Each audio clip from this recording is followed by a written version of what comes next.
Welcome to Broncos Country Tonight. We're going to break down the Broncos' loss to the Tennessee Titans 16-14. Steve Atwater is going to join us coming up here in just a little while. Benjamin, though, I want to kind of start with what a weird game it was. I feel like almost both teams had their arguments for blowing out the other team. In some ways, it almost felt like a preseason game at times. Well, yeah. I mean, if you're a Titans fan, you had the argument that, hey, if our kicker could do any semblance of kicking, we blow you out by 10 more points. And you're the Denver Broncos. You say, well, Melvin Gordon doesn't fumble and we could punch it in from the one. We're blowing you out by 14 points. So it really was one of those games that was interesting, sloppy, sluggish. We did predict that it was going to be kind of sloppy and sluggish with the absence of the preseason, but both teams had an argument. Ultimately, the Titans found a way to close it out, unfortunately for the Broncos.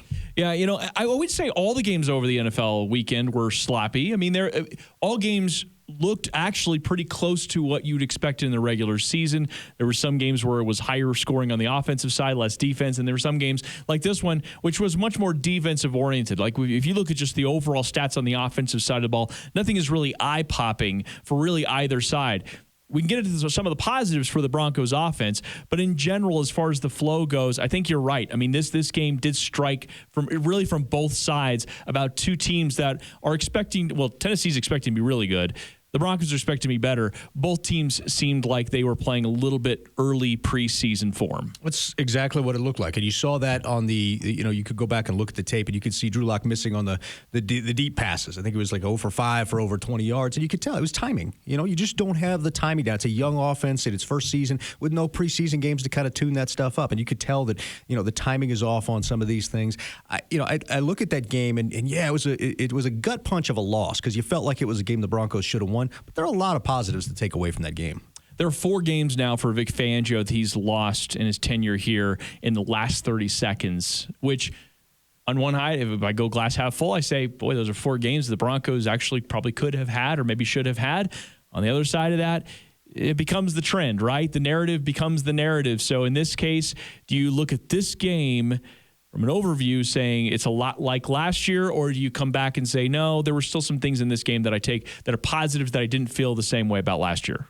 Well, there are positives in this game that I didn't see from last year, but there were still some negatives that you had to go with. You had some critical drops that you couldn't do. You had a couple of overthrows that you just can't miss. And then bizarre clock management in the final 4 minutes. And I'm not just talking about the last defensive drive where they didn't call timeout. I'm talking about the 2 offensive drives prior to that. Right. The Broncos, 6 plays, gained 3 yards, and didn't do anything in terms of milking the clock. I think he took 35 total seconds off the clock. If they had run the football twice and tried 1 pass on each of those, that at least takes a full minute off the clock on each one of those, possibly more if you run on 3rd down, allow the clock to run as you're getting ready to punt. I'm with you on that. And seemingly, I'd actually even add to that, if you're going to be aggressive, stay aggressive. Don't go half measured. The thing that drives me crazy is when they have a plan, they get into it and they're like, oh, it didn't quite work out. Okay, let's run the ball and try to milk some clock now. It's like, no, you've already started throwing the ball. Mm-hmm. Keep at it. Keep your foot on the gas. And that's the thing that sometimes with this team, it still feels like they're figuring out their identity.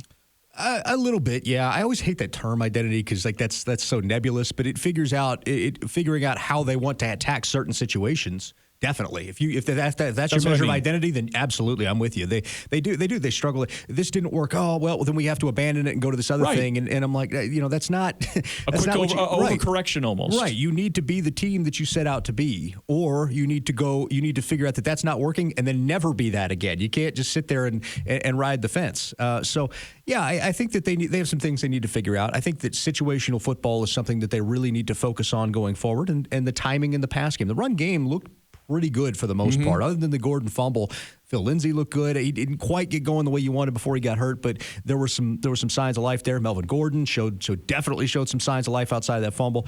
I think situational football and getting the timing down on offense, and this team can be a competitor. They're not a 14-point-a-game offense. No, and that's something that has to be remedied pretty quick. You got the Steelers coming up, and you can't score 14 points against the Steelers and think you're going to be in that game. That's just not going to happen. But you mentioned guys that look good. No Fant, especially in the first half. Didn't really get much run in the second half. Looked great. What did you think about Drew Lock? What did you think about his performance overall? 22 for 33, 216, averaging 6.5 per reception, 1 touchdown, no sacks given up. No interceptions, kept the ball clean. What'd you think? There were a couple of throws that could have been picked, a couple of sloppy plays, but we talked about this before the game. We said that, look, there's going to be some great moments. There's going to be some head scratchers. He's still essentially a rookie in terms of, getting his feet wet. I thought there were a lot of positives to take away from how he did that. He looked like the moment wasn't too big for him. The game wasn't too fast for him. There were a couple of moments where he didn't see an underneath defender and nearly got picked. And that's a young quarterback thing. You got to learn that. There were a couple of big-time drops that cost him statistical production from Jerry Jeudy. There was a bad overthrow in the end zone of the tight end. That was, to me, the most egregious error he made all game. That and that pass that was nearly picked on the left sideline. Those are the two biggest mistakes that he made. But, the timing with the deep throws, those will come, and he'll get better with that kind of stuff. There's a lot to like there. I don't come away from this game lower on Drew Lock than I did coming into it. If anything, I come away higher. It's just a question of getting some timing down on some things. And, oh, by the way, they're going to get Cortland Sutton back at some point, his main go-to guy. I liked what Pat Shurmur did early in the game, getting him on the move, those bootlegs. You saw with Drew Lock when he had an opportunity to kind of be the quarterback that he likes to be, where he's on the move and he's making plays with his feet and looking downfield. It seemed like he felt really comfortable out there early on. He had the lowest sack percentage in the league last year, tied with Drew Brees, with our offensive line. Took no sacks yesterday. I think that's one thing that you can bank with Drew Lock going forward, is that he's just not going to take a lot of sacks. He's a guy that naturally feels the rush. He's got quick feet and he can move around and buy time.